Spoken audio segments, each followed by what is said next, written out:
Nouveau rendez-vous de sport, bien sûr sur SOS Docteur TV. On va évoquer 3 thématiques qui seront au menu avec vous. D'abord, nous évoquons le plan stratégique de la Fédération togolaise des sports paralympiques. Qu'est-ce qui est mis à l'intérieur justement de ce contenu-là et qu'est-ce qui va être fait sur les 4 prochaines années. On en parle sur ce plateau de CSS. Nous évoquons également le démarrage du championnat de football première division avec des résultats ça et là. On connaît Asco qui a calé avec un arbitrage plus ou moins biaisé. On parle également de la SCK qui a bien démarré, tout comme l'entente de Delomé, sans oublier l'étoile filante. La deuxième journée se joue ce mercredi et puis nous terminons avec les CAF Awards. Oui, Ademola Lookman, couronné meilleur joueur africain de l'année 2024. Surprise ou pas, on évoque, on éclaircit tout ça dans ce nouveau numéro de Club Sport Santé. Bienvenue à tous. Merci de nous suivre. Tout de suite, la première fenêtre.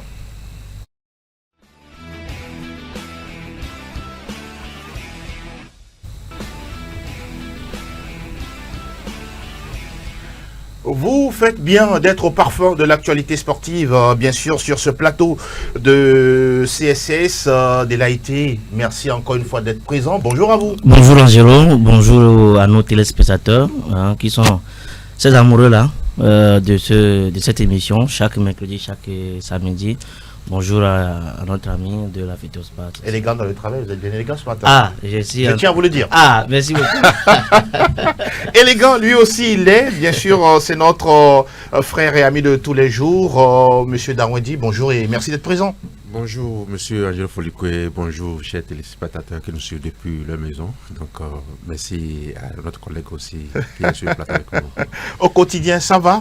Ça va, on rend grâce, on rend grâce. Tout doucement. Tout doucement. Alors, vous êtes sorti, on pourra dire, il y a 24 heures, d'un atelier de travail, de validation concernant un plan stratégique. Nous rappelons que vous faites partie de la cellule de travail, sinon, voilà, beaucoup plus fédérale de la Fédération togolaise des sports paralympiques.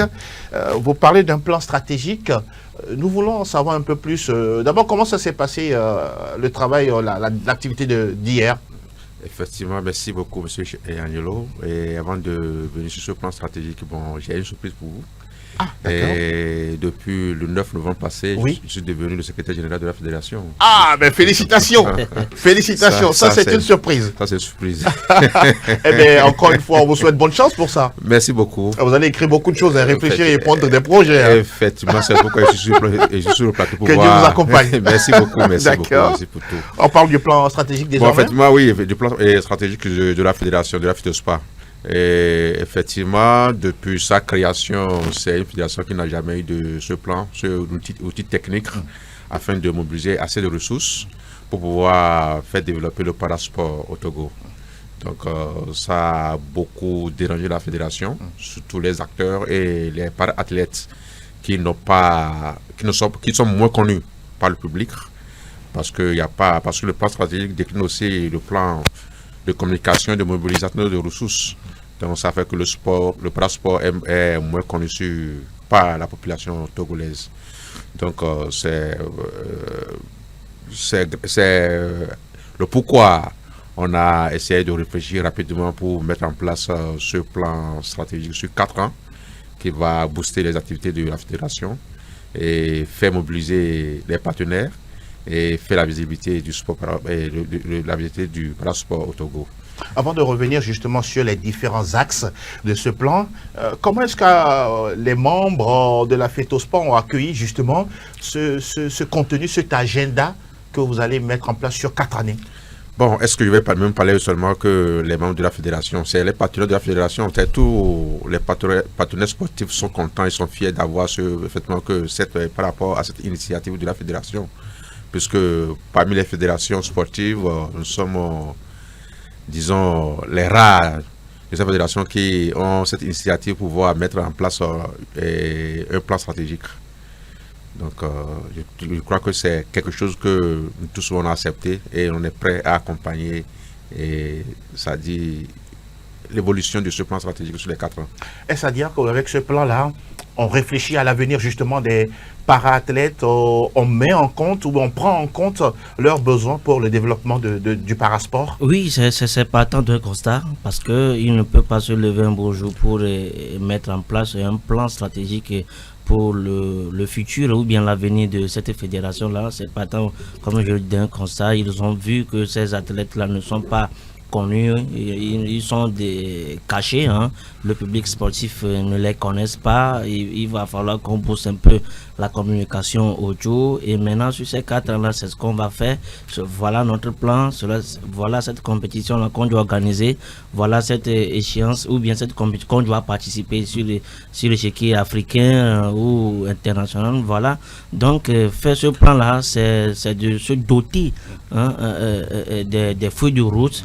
Et pour dire que, messieurs, dans 4 ans, nous voulons atteindre cet objectif-là. Je me dis que c'est un beau geste, hein, que la fédération a initié. Et si d'autres fédérations pourraient emboîter ce plan-là et appuyer par le gouvernement, parce que j'avais évoqué ce sujet ici, l'État béninois avait engagé, hein, des experts pour chaque fédération pour bosser le plan stratégique. Si cette fédération, chaque fédération pourrait emboîter ce pas accompagné par l'État togolais, ça pourrait aider notre sport. Avant de parler justement des grands axes, hein, ou du contenu de ce plan stratégique, avec bien sûr l'accord de Fernand, on pourra regarder quelques plans de coupe. Sinon, voilà, tout ce qui concerne les images de cette activité de travail que vous avez eu justement dans les locaux, hein, voilà, du stade de Kégué, voilà, avec les différents membres justement de cette fédération. Il y a eu également les représentants du ministère des Sports et des Loisirs, le point focal et tout ce qui va avec, les hommes de médias. Vous vous retrouvez justement dans cet atelier-là, c'est bon, c'est vous-même. C'est la FETOSPA. Hein. C'est la FETOSPA, c'est la FETOSPA. C'est le président même qui est en casquette, en chapeau là-bas. Voilà, en bleu nuit. En bleu nuit. Les travaux se sont bien déroulés dans l'ensemble. Oui, ça, on a grâce ça dit, c'est bon, on a dépassé même les attentes. D'accord. Oui, on a dépassé même les attentes parce que, au fait, les partenaires qui étaient présents ont tellement accompagné. Oui.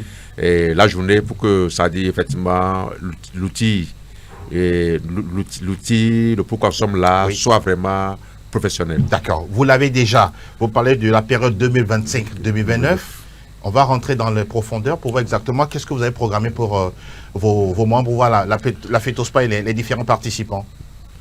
Bon, effectivement, c'est-à-dire, pour le plan, on a 4 grands axes. Oui. Oui. Donc, le premier axe, c'est concernant la mobilisation des ressources pour pouvoir accompagner. Quand vous parlez de ressources, vous parlez de l'argent? Bon, pas seulement que de l'argent. D'accord. Le personnel aussi, parce qu'actuellement, la plupart des personnels qui travaillent pour la FETOSPA sont des bénévoles. Ah. Oui. Ah donc, oui. Ce qui n'est pas facile souvent. Ce n'est pas facile souvent. Donc, maintenant, c'est le moment à travers ce plan, sur les 4 ans, il faut que nous trouvons maintenant des personnels permanents qui pouvoir travailler pour la FETOSPA, salariés pour qu'ils travailler pour la FETOSPA, pour pouvoir faire évoluer vraiment le parasport. Donc, le grand axe, le premier axe, c'est la mobilisation des ressources. Vous parlez beaucoup plus du capital humain. Capital humain. D'accord. Oui. D'accord, ça c'est le premier axe. Oui, accompagne maintenant de l'argent. Ah oui, le nerf de la guerre. Le nerf de la guerre, effectivement. Oui. Et le second aspect, c'est la communication, la visibilité et la mobilisation. Quand la communication est visible, la mobilisation des partenaires. Oui. Donc ça, c'est le second axe. Vous voulez dire aujourd'hui que les journalistes ne vous accompagnent pas suffisamment? Bon, non, les journalistes le font.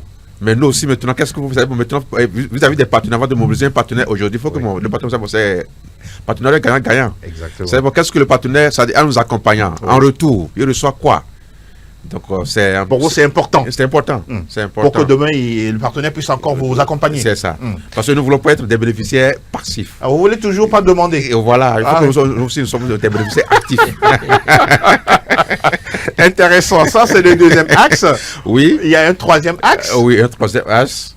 Ça, c'est... Bon, le troisième axe et le quatrième axe sont mailles de pair. Puisque pourquoi le troisième axe, c'est la mutation de notre fédération vers le comité national paralympique. Ah d'accord. Ce qui n'était pas là avant. Oui. De toute façon, actuellement, nous sommes une fédération qui fait plusieurs disciplines sportives. Ouais, donc c'est quelque chose, c'est une charge pour la fédération. Maintenant, nous voulons dépasser l'étape fédération pour faire la mutation vers le comité national paralympique. À l'international, c'est ce qui est fait. Et qu'est-ce que vous gagnez en voulant faire cette mutation, monsieur le secrétaire général? Oui, en gagnant beaucoup de choses. Parce que si nous prenons aujourd'hui l'exemple du comité national olympique, qui gère les fédérations. Et il y a les fédérations qui se regroupent au sein de la du comité national olympique. Oui. Donc c'est la même chose qui va se passer avec désormais avec le comité national paralympique. Donc chaque fédération aura peut-être, je pense sur le plan national, où on subventionne les fédérations. Chaque fédération, chaque fêtière aura sa subvention personnelle et non une fédération où la fédération la FETOSPA reçoit une seule subvention et gère en même temps plusieurs disciplines à la fois. Ça veut dire qu'à un moment donné, même l'argent que vous recevez ne suffit pas. Ça ne suffit même pas. C'est une goutte d'eau dans l'océan. Dans l'océan. Alors, dites-nous, aujourd'hui, vous avez parlé de la mutation de FETOSPA à un comité national paralympique.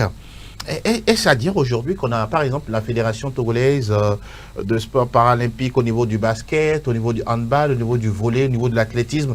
Toutes ces fédérations existent au Togo aujourd'hui? Bon, pour le moment, les fédérations n'existent pas. Mais nous avons les clubs.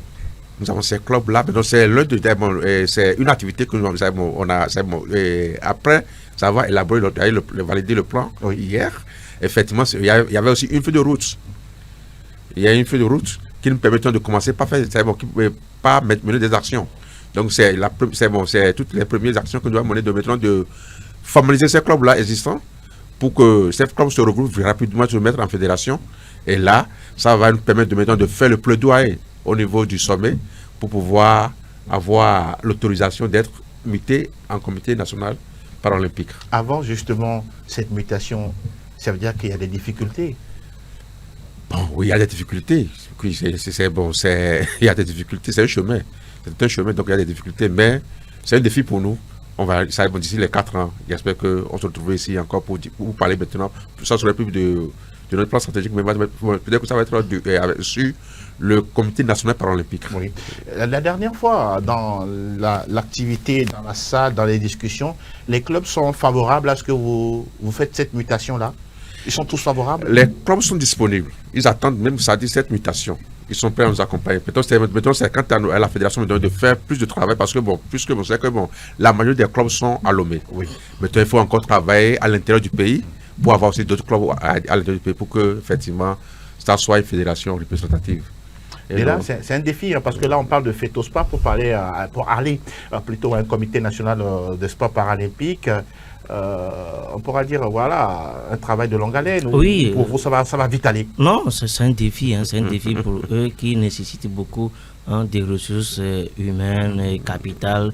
Il a bien dit que la fédération doit avoir des ressources humaines pour assurer une permanence au niveau de la fédération. Et puis, il faut l'argent, le nerf de la guerre.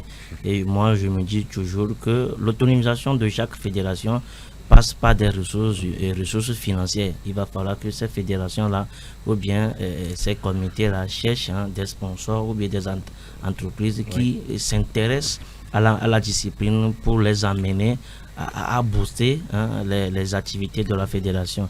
Donc 4 ans de défis, 4 ans de feuilles de route. On va voir dans 4 ans ce qu'ils vont faire. On va tous les appuyer.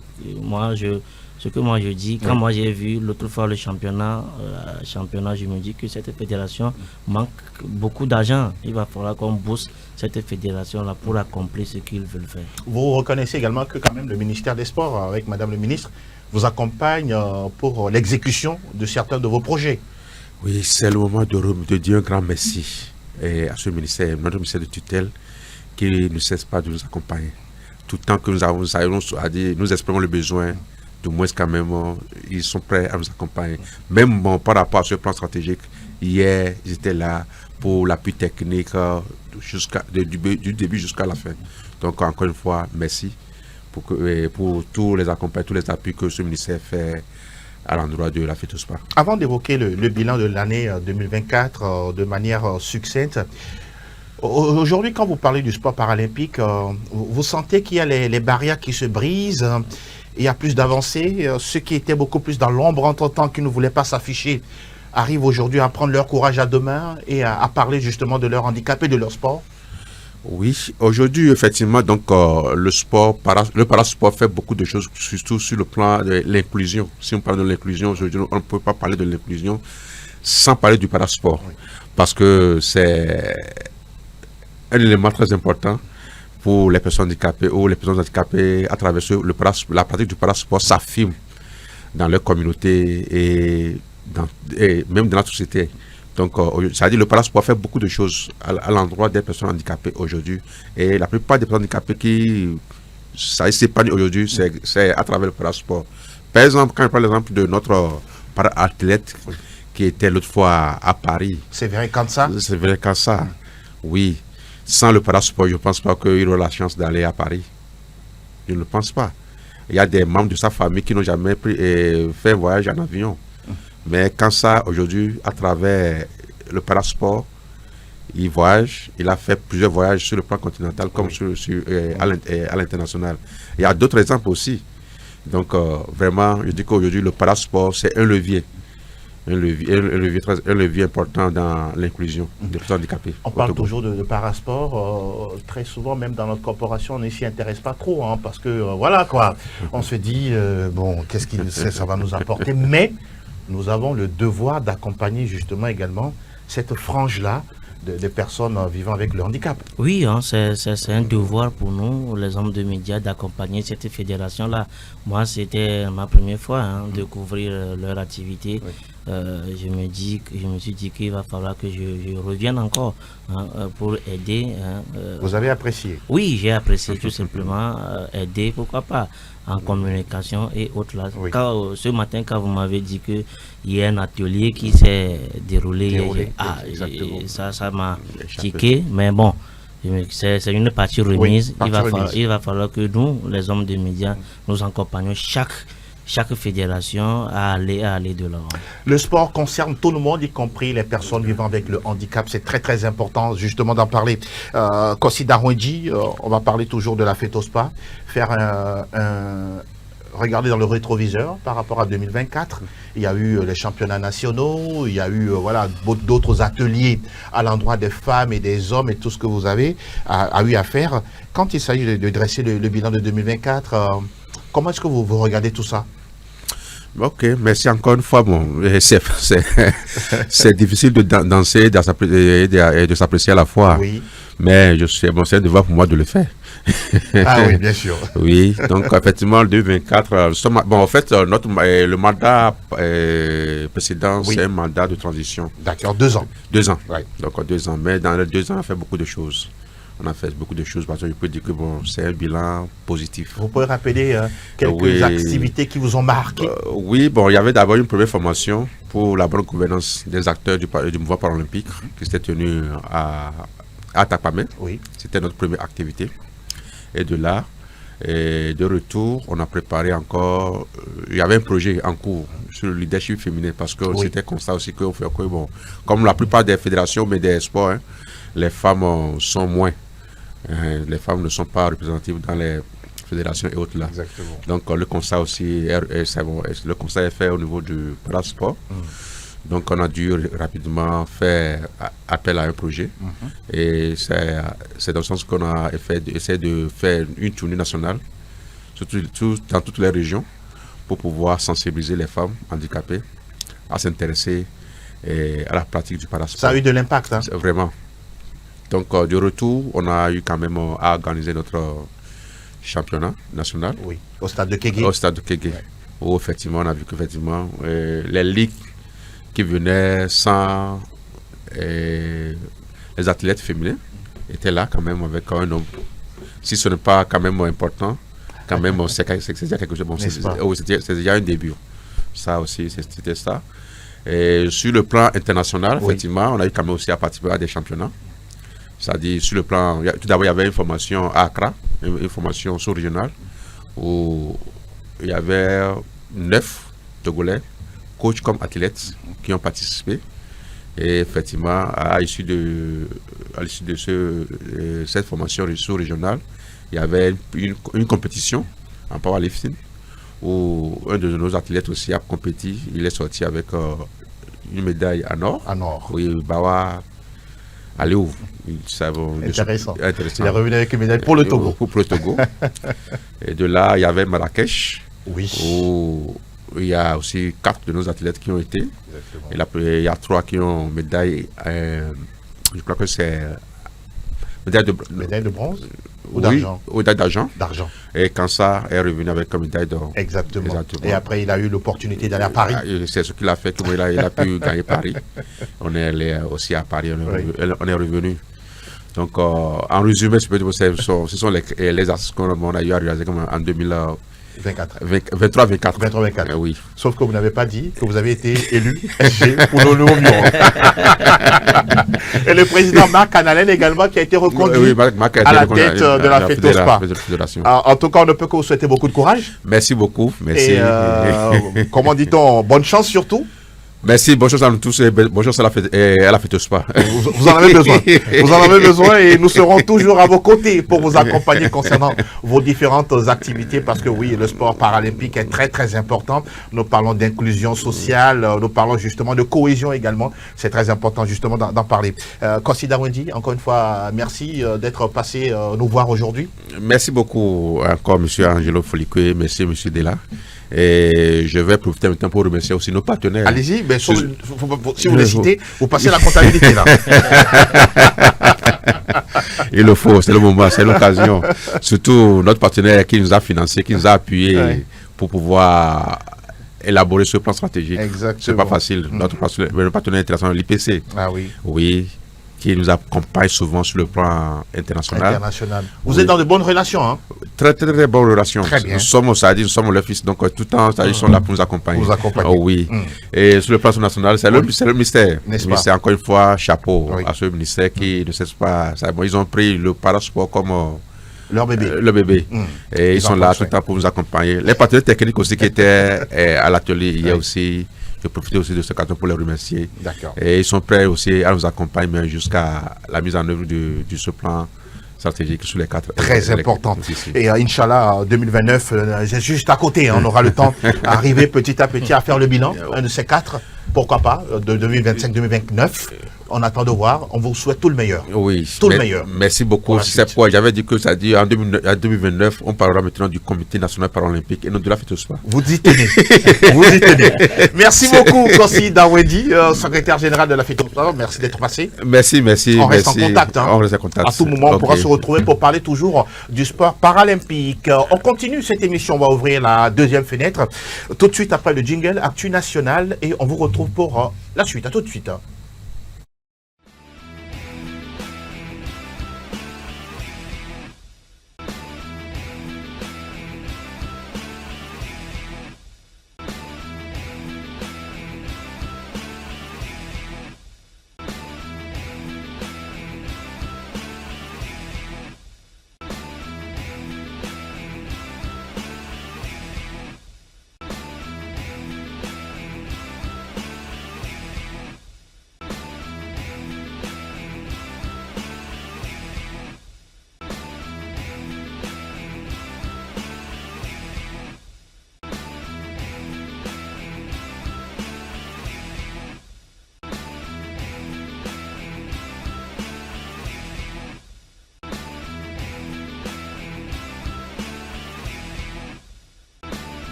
Deuxième fenêtre de cette émission, nous parlons désormais de football et justement du championnat national, bien sûr, avec la première journée qui a été déjà disputée, oui, le week-end dernier. Avec Fernand, on pourra juste regarder rapidement les résultats de cette première journée avec les différents résultats à l'extérieur comme à domicile de ce championnat. On a vu également que l'équipe de la SCK s'est imposée à l'extérieur 3-2 face à la SOTR. D'autres matchs, notamment gagnés par l'entente, plutôt l'étoile filante de Lomé, voilà, qui a gagné son match également à l'extérieur sur la pelouse de l'AS Tambo. L'entente 2 qui a épinglé à l'AC Barracuda 1-0, un but partout entre FC Espoir du Zion et Asco de Caras sans oublier également le 0-0 entre, la formation de CDF Akno et Gbolwesou.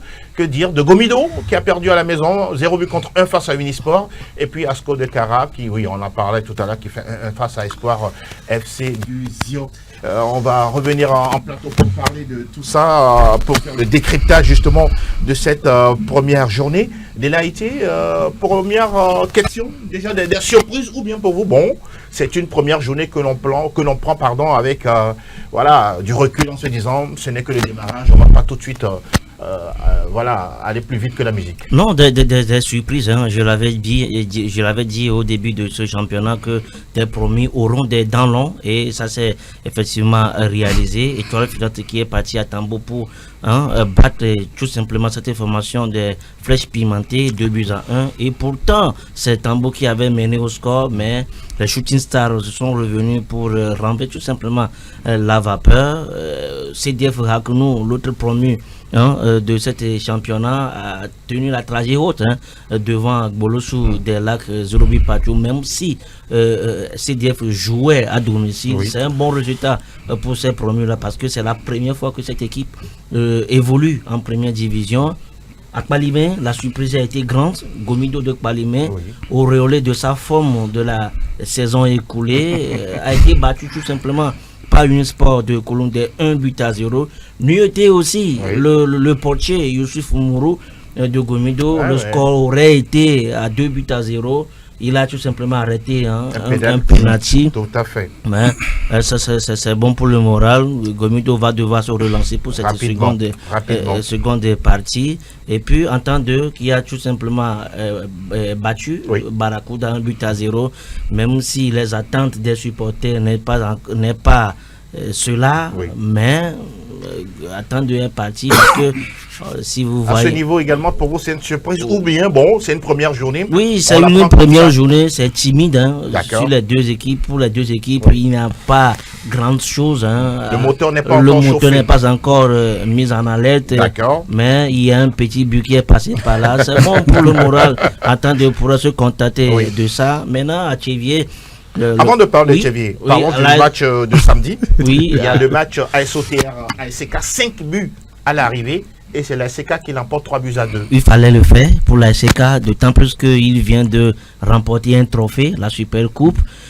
L'ASK qui a été soumis aux lois des Auterrois dès la première minute. Le buteur maison des Auterrois, Bruno Avotor, en est passé par là en ouvrant le score. ASK est revenu égaliser, mais la machine auterroise est toujours en verve. Il a gossé l'addition. Tout à fait. Mais les hommes de King Ametokoro ont donné rendez-vous à l'OTR en deuxième partie. Ils ont tout simplement renversé les données avec un sublime but de Glomaris, qui a surpris tout simplement des jeunes de cette formation de l'ASK qui a tout simplement nouvelle recrue parce qu'il est arrivé cette saison. Non, il est là depuis la saison écoulée pour les phases de la Coupe de la CAF. Sauf qu'on l'a pas souvent vu. On l'a souvent pas vu. Très bien. Donc, voilà. Alors là, il a gagné des points. Il a gagné des points. Du côté de Ametoko Domensan King pour cette première journée. Il y a également ce match-là entre Espoir FC du Zion et Asco de Cara. Un but partout à l'arrivée. Vous étiez justement sur ce match. Oui. À l'arrivée, apparemment, Asco a eu des difficultés. Oui, c'est une équipe d'Asco qui est presque inexistante durant toute la partie. Espoir de Zion, bien. Tout ça à mettre sur la pré-saison ou comment? Oui, pour la pré-saison, parce que si vous écoutez un peu Yao César Amani Lambert, il a dit avant le match de la finale de la Coupe, de la Super Coupe, il a dit qu'ils ont repris les entraînements pas plus que deux jours. Oui, ils ont déjà une séance dans les jambes avant de jouer cette finale-là. Donc, je me suis dit que... Ça les poursuit. Oui, ça les poursuit. On a vu cette équipe d'Asco qui n'a proposé aucune phase de jeu durant cette rencontre. Ils ont finalement marqué. Oui, sur un penalty. Contestable, visiblement. Les supporters, les joueurs du Zion, du club du Zion. Oui, mais moi personnellement... vous étiez au stade. Oui, mon avis, c'est discutable. Parce que le joueur en question, Kloukpo Kokou, était déjà déséquilibré. Et il a frappé. La balle a été prise. Déséquilibré tout seul? Tout seul, parce que la balle est venue en chandelle et il a essayé de récupérer en l'air avant d'armer instantanément une frappe et le gardien a pris la balle. Maintenant, en se jetant, c'est là où il y a un contact. Il est vrai que le match de football, c'est un jeu de contact, mais la loi 18 de l'arbitrage, il le dit, il faut aller sur la psychologie, les faits de jeu pour entériner ou bien prendre une décision. Achogbe Kwasi a sifflé un penalty. C'est sa décision. Merci beaucoup. Vous le dites si bien, on va rester là. Il y a un expert sur ce plateau pour pouvoir justement éclairer la lanterne des uns et des autres. Des discussions à bâton rompu. Antoine Kwasi-Cedro, bonjour. Bonjour Angelo et bonjour le fidèle auditeur et auditrice. Nous sommes très heureux de vous avoir sur ce plateau. Je suis content aussi de participer à l'émission pour éclairer le public. Merci beaucoup. Oui. Nous rappelons, pour ceux qui ne vous connaissent pas, ancien arbitre bien sûr, et ancien président de la ANAFoot et actuel président de la commission des arbitres à la Fédération togolaise de football. Aujourd'hui, si pour parler de ce nouveau championnat ou cette nouvelle saison, il y a aujourd'hui ce défi-là de faire mieux les choses au niveau de l'arbitrage togolais. Oui, au niveau de la Fédération togolaise de football, au début de chaque saison, la Fédération prend les mesures pour pouvoir outiller les arbitres pour un bon déroulement de championnat. Et c'est ce qui a été fait déjà. Il y avait eu les cours MA, les formations cours MA, où les arbitres d'élite et les arbitres du jeune talent ont suivi cette formation-là et ils se sont préparés pour le championnat. Et en dehors de ce groupe, il y a un autre groupe qui a suivi les tests et le recyclage le week-end dernier. Et ce week-end, côté nord, ils vont faire la même formation. Ce qui fait que c'est ceux-là qui ont participé à cette formation de cours MA qu'on a pris pour la première journée. C'est des gens déjà aguerris. Et je crois qu'on va œuvrer pour que ce championnat ne soit pas émaillé d'incidents. Incidents, parlons-en. La dernière fois sur le match Espoir-Asco, plusieurs points de vue à gauche, à droite. Oui, vous n'êtes pas là pour défendre l'arbitrage, mais en même temps, essayer de nous faire comprendre des choses par rapport aux décisions des arbitres. Et sur ce match-là, si vous faites un recul, est-ce que vous pouvez dresser ne serait-ce qu'une analyse objective sur la décision favorable ou non d'un pénalty en faveur d'Asco de Kara? Oui, c'est une situation que nous tous, on a vu avec des vidéos amateurs. Oui. Moi, je n'avais pas assisté au match. Voilà que notre confrère dit que lui, il a assisté au match. Et selon les rapports que nous avons reçus des uns et des autres, l'arbitre s'est bien comporté durant la partie. Et c'est cette décision qui a changé tout. C'est cette décision qui a changé tout. C'est là où nous demandons toujours aux arbitres d'être concentrés du début jusqu'à la fin. Quand vous donnez le coup d'envoi, c'est le coup de sifflet final qui met fin à cette partie. Oui, et il y a autant de commentaires sur la situation. Vous l'avez si bien dit, je suis aujourd'hui le président de la commission centrale des arbitres et j'ai le devoir d'éclairer le public tout en se basant sur les faits, sur les vidéos que nous avons à notre disposition. C'est là où je ne peux pas vous dire tout de suite que il y a cette décision qui est correcte ou pas. C'est parce que nous devons recueillir ces vidéos, les analyser avant de prendre la décision qui s'impose. Toutefois, il a dit quelque chose qui est très important. Aujourd'hui, dans les concepts de l'arbitrage, le premier thème, c'est comprendre le football. On demande à l'arbitre de comprendre le football. Le joueur qui est sur le terrain, quand le ballon tape sa main, est-ce qu'il est dans un mouvement normal? Il faut que l'arbitre arrive à faire cette lecture de jeu. C'est ça qui le permet de ne pas sanctionné ou pas. Le ballon touchant la main n'est pas forcément synonyme de faute Voilà. ou de pénalty. Voilà. Et notre ami disait tout à l'heure que lui l'a suivi, il disait que le ballon était en chandelle et en récupérant, le joueur était déjà tombant. C'est des situations, on doit en tenir compte. D'accord. On doit en tenir Et compte. qui peuvent influencer Oui. la décision. Oui. D'accord. Ça, je suis parfaitement Merci d'accord. beaucoup. Ouais.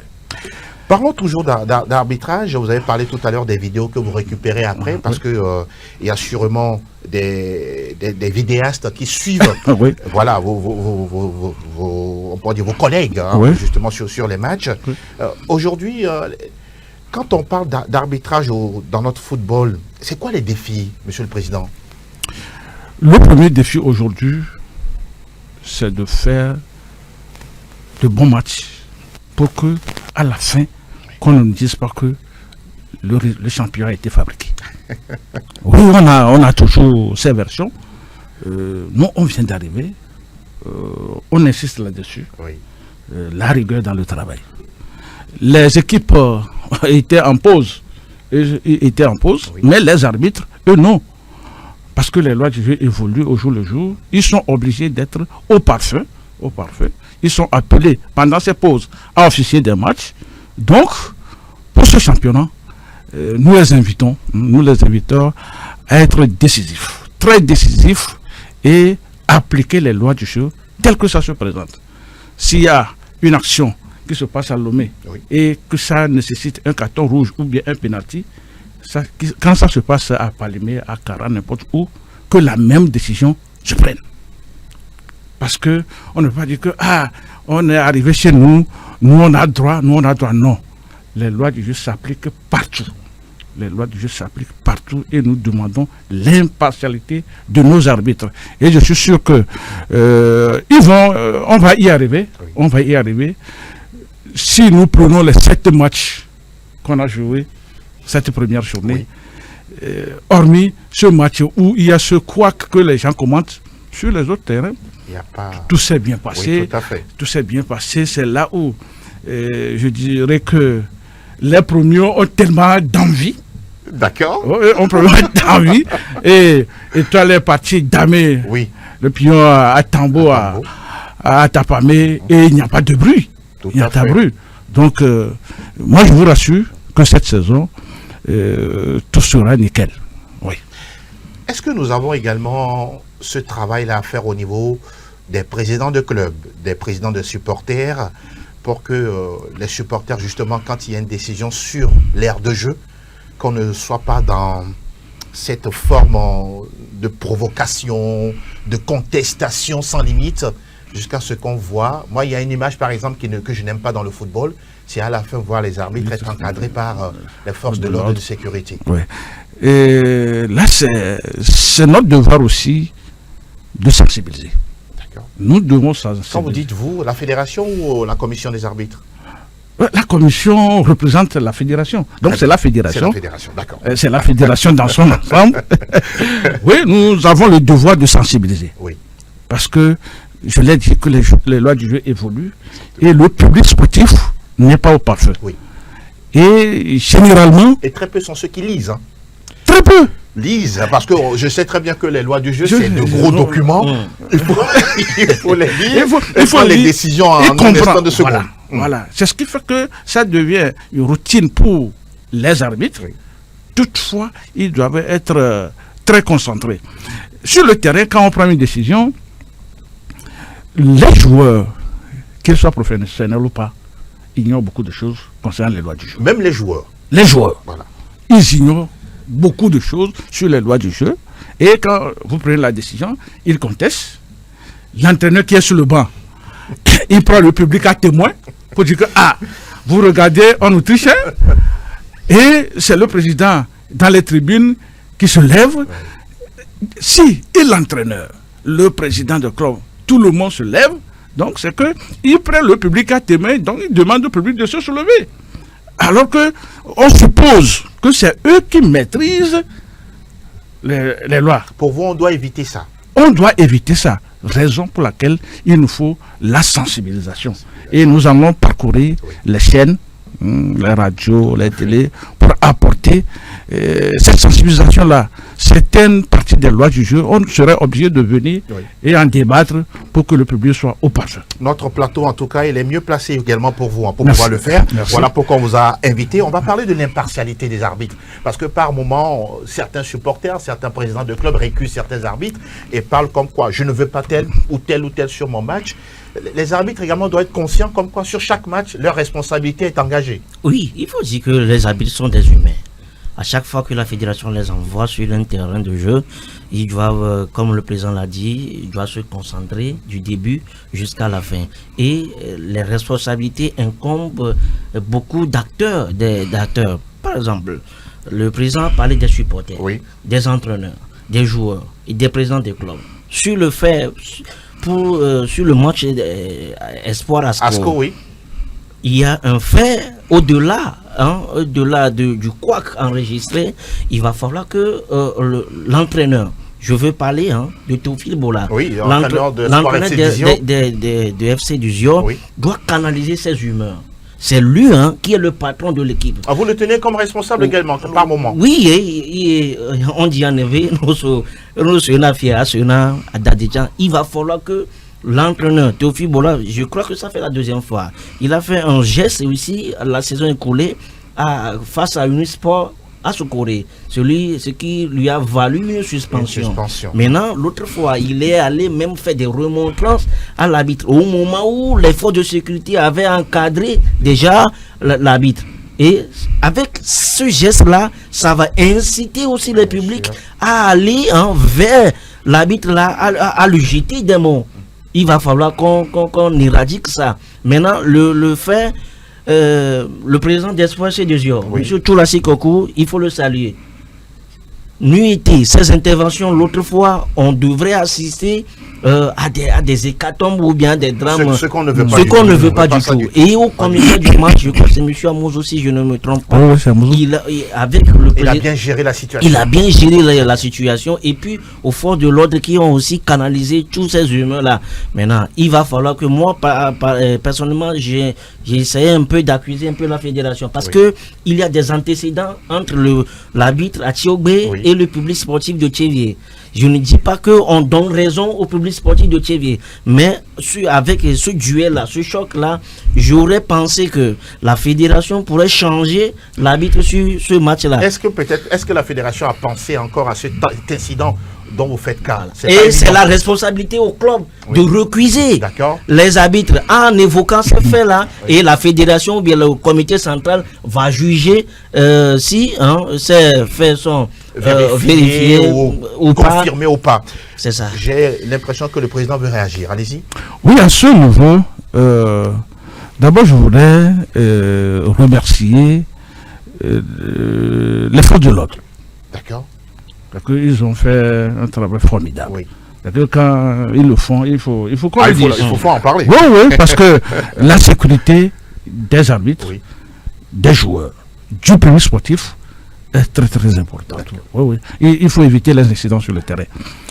Oui, la réaction de l'entraîneur, on vient de le dire, mais concernant le fait de récuser l'arbitre ou pas, le match a duré 90 plus 6 pratiquement. Et on est tous d'accord, selon le rapport, que de 0 jusqu'à 90-92 minutes, l'arbitre était parfait. Ah voilà. N'eût été cette dernière décision, c'est que tout le monde dira, on ne va même pas se rappeler du match de la saison passée, où il y a ce quoi que entre. Est-ce que vous voyez? C'est ça. Peut-être manque un peu de concentration. Sinon, ça ne sert à rien de recuser les arbitres. S'il faut sanctionner, vous allez le faire. S'il faut sanctionner, nous, on va fonctionner avec les tests. Vous n'allez pas voir le visage de la personne. Non. D'accord. Non. Il faut qu'on mette cette rigueur-là pour le travail. Pour notre football. Oui. On va regarder le graphique annonçant la deuxième journée qui se joue cet après-midi, avec cette deuxième journée déjà, avec plusieurs matchs. Sinon, 2 matchs reportés. Il y en a 5 qui vont être disputés ce mercredi. Du côté, bien sûr, par exemple, du municipal d'Anéron, on aura Bouressou qui accueille Barracuda. L'Étoile filante joue à Bossime face à Espoir FC du Zion. En temps 2, accueille Gomido de Palimé et on aura également Unisport face à Tambo. La SOTR se déplace à Kara pour y jouer l'AS Bina. Voilà pour la deuxième journée. Vous voyez Espoir rebondir rapidement après ce 1-1. Oui, Face à l'Étoile. c'est pourquoi moi j'ai dit à des supporters. Vous serez au stade, hein? Oui, je serai là. Je ferai d'ailleurs le match. Oui, c'est pourquoi je dis que j'ai dit aux supporters d'oublier rapidement cet incident-là. Ils n'ont pas perdu, c'est un but partout, mais ils auraient aimé avoir 3 points. Oui, donc de rapidement oublier cet incident-là et avancer. Le match face à Étoile Filante, c'est un choc parce que Étoile Filante et Espoir se connaissent lors de la pré-saison. Ces deux équipes avaient joué à Baudrafort, donc ils se connaissent très très bien. Donc d'aller en avant, aller chercher les 3 points à Bossimie, pourquoi pas? Il y a également ce match entre l'entente de Gomido. Entente de Gomido, oui, entente qui veut rester sur cette bonne dynamique-là, empocher les 3 points de la journée, histoire de faire une bonne santé au niveau du classement. Gomido, qui a perdu à domicile, les 3 points, voulait se rencontrer et relancer pour ne pas se tomber dans une crise qui ne dit pas son nom. Attention. Ça serait un match chaud bouillant. N'est-ce pas? JCA, il faut suivre ce match. Nous rappelons que 2 matchs ont été reportés, Asco Dombé et ASK CDF Aknour. Vous comprenez, la sélection A' est en préparatif pour le match contre le Niger. Second tour du Chan à suivre dimanche au stade de Kéguénou. On sera là encore samedi pour en parler. Oui, et pour rapidement, pour le compte de la première journée, il faut dire que 13 buts ont été marqués. C'est pas rien. Oui, c'est pas rien. 13 buts en 7 matchs. En 7 matchs, soit 1,86 matchs par match. 6 buts, 86 buts. 86 buts par match. On espère 4 victoires à domicile et 4 buts marqués à domicile. 9 marqués à l'extérieur, c'est bien pour les attaquants. Et puis, le meilleur buteur n'est autre que Akoro Bilal, le joueur de l'ASK, suivi des joueurs comme Glomarus, Bruno Avotor, Salif Forigan et autres. Voilà, on va regarder rapidement le graphique du classement, bien sûr, de cette première journée avec la SCK, l'Étoile Filante qui sont au devant, avec les ententes de la SBINA et puis Unisport. Normalement, voilà, vous gagnez, vous avez 3 points, vous perdez, vous avez 0 points. Ça, c'est le graphique de la première journée, le graphique du classement de la première journée, bien sûr. Vous faites un match nul, vous avez justement 1 point, ça se comprend. Voilà, on n'aura pas forcément ça, mais Monsieur Sidro, pour ce championnat-là, bon, pas pour le championnat, je voudrais poser une autre question plutôt. Sans langue de bois, on vous connaît très honnête et vrai. Par exemple, sur les derniers éliminatoires de la CAN, les éliminatoires de la CAN, il n'y a pas eu d'arbitre togolais. Vous confirmez tout ça? Pourquoi? Si oui, pourquoi? Pour siffler les matchs, par exemple, des éliminatoires de la CAN. Non, il y a 2 choses. D'accord. Il faut qu'on comprenne. Oui, allez-y. Les éliminatoires sont différents de la phase finale de la CAN. Tout à fait. Et pour les éliminatoires, les arbitres togolais sont sollicités. D'accord. Oui. C'est que les éliminatoires ne sont pas sur la chaîne, raison pour laquelle les gens ne suivent pas. Peut-être le Togolais a un match, mais il n'y a pas eu assez de communication aussi. Voilà. Si nous prenons par exemple les éliminatoires de Chan, il y a le match Ghana-Nigeria. C'est les Togolais qui vont officier ça. Exactement. Mais quand on ne communique pas là-dessus, le public n'est pas au courant. C'est la phase finale qui regroupe autant de ces arbitres-là qui... Et la dernière phase finale, c'était à Abidjan. Exact. Le Togo a été représenté. Tout à fait. Voilà. Avec un Aronto. Avec un Aronto. Généralement, quand on n'a pas un arbitre au centre, on se dit on n'est pas représenté. Voilà. Il y a des assistants. Il y a des assistants. Il y a le 4e. Donc, les arbitres togolais sont représentés sur les éliminatoires. D'accord. Oui, ça, je vous l'ai dit. Et vous insistez, nous souhaitons tous avoir de meilleurs sifflets. C'est le souhait. C'est le souhait. Et nous voulons que notre habitat retrouve cette de noblesse. Aujourd'hui, au niveau des dames, on est très fiers. Quand notre collègue Amidon Vicessia est dans le groupe des professionnels. Elle est considérée ainsi. Elle est payée ainsi par mois, chaque mois. Son rôle, c'est que la CAF, la FIFA l'appelle à tout moment pour aller faire 2 matchs. Donc, on a un niveau élevé pour l'arbitrage féminin. Maintenant, les hommes sont en train de suivre. Les hommes sont en train de suivre et je crois que 1 an, 2 ans, on aura encore ce résultat-là. Un mot avant de conclure? Oui, on souhaite avoir une belle représentation des arbitres sur des différents matchs en Afrique. L'autre fois, on a vu Jonathan Kofi Aronto aller représenter le Togo en Nouvelle-Zélande, à la CAN et aux éliminatoires. Le vœu de tout un chacun, c'est de voir nos arbitres officiers des grands matchs. On a vu l'autre fois Vicente Samedome sur la finale de la Ligue des champions féminines. C'est une fierté. Rien à dire là-dessus. Et puis les arbitres togolais doivent savoir que les prestations locales ou bien leurs prestations, leur avenir dépendent de leurs prestations locales. Donc il va falloir qu'ils tapent dans les yeux de la fêtière ici avant qu'on les envoie leur nom au niveau de la CAF pour représenter le à ce niveau, je rebondis rapidement parce que nous leur demandons d'être efficaces sur le plan national. Parce que c'est l'expérience que vous faites ici, que vous appliquez à l'international. À l'international. Donc, on espère. On espère, oui. Nous espérons, puisque la dernière fois, à la CAF Awards en 2024, il y a eu un arbitre et puis un assistant, les meilleurs qui ont été primés justement par la Confédération africaine de football. On n'aura pas le temps de parler de CAF Awards. Sûrement samedi à venir, on reviendra justement sur le sacre d'Ademola Lookman et de Barbara Banda, la Zambienne. Merci, mon cher Delaïté, d'être passé. C'est un plaisir. Hein, on a laissé quelqu'un d'autre dans les coulisses. Nous espérons le retrouver très bientôt pour d'autres analyses de points de vue bien divergents. Antoine Koscielny, remercie d'être passé nous voir. On aurait aimé continuer la discussion, mais ce n'est que partie remise. Oui, ce n'est que partie remise. Je promets revenir pour éclairer la lanterne concernant les arbitres et les lois du jeu. Et surtout les lois du jeu, prendre au cas par cas, surtout les cas les plus polémiques. Situation de bras ou de non-bras, pénalty ou pas pénalty, hors-jeu ou pas hors-jeu. Surtout la loi du hors-jeu. Et surtout pour les pénaltys, nous demandons aux arbitres, ça ne sert à rien de siffler des pénaltys où vous êtes la seule personne à avoir ça. Et on ne va pas prendre les loupes pour chercher. Pour le moment, on n'utilise pas de VAR. Oui. Donc il faut en tenir compte. Et puis parfois on dit pénalty pour le président. Voilà aussi un jargon dicton.